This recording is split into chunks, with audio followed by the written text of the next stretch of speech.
I, F33, am getting married soon, November 2024, which has been planned for the last 2 years. My sister, F36, has just split with her husband and started a new relationship with one of her colleagues. We will call him Brandon. I have briefly met him a couple times before, but don't know him very well. He's nice enough, but my future husband has never met him, and like I say, I don't really know him myself. My sister mentioned to Brandon that she is my maid of honor and that I will be getting married in November within the first week of their new relationship.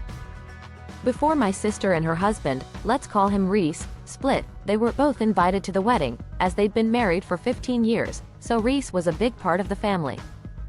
Brandon automatically assumed he was invited to the wedding in Reese's place, which I didn't like, but sort of accepted.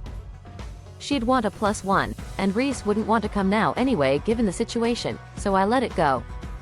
She then informs me that Brandon has told his daughter Kelly, F10, who he co-parents with his ex, that they're both coming to my wedding, so Kelly is really excited.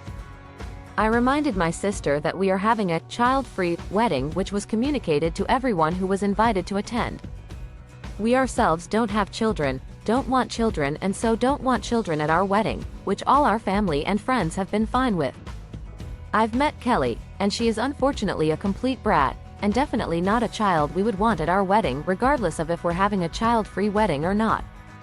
My sister thought our refusal was down to the cost of adding her as a guest when we've already reached maximum numbers, so initially offered to pay for her place.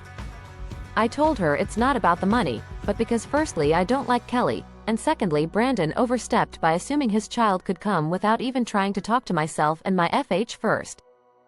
I also calmly told her that she knew we were having a child-free wedding and should have told him straight away to avoid this happening, as it's also not fair to our other friends and family members who have arranged childcare for their own children to respect our wishes. She's now calling me an AH because it's going to make things difficult for her when she tells him that he can't bring Kelly, as she's excited about going to a wedding.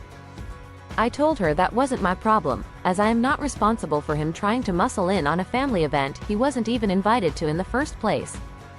I've offered to talk to him for her, to keep the peace, but she said I'd just end up being more of an AH to him than I am one already for telling her that her new boyfriend's child can't come to my wedding.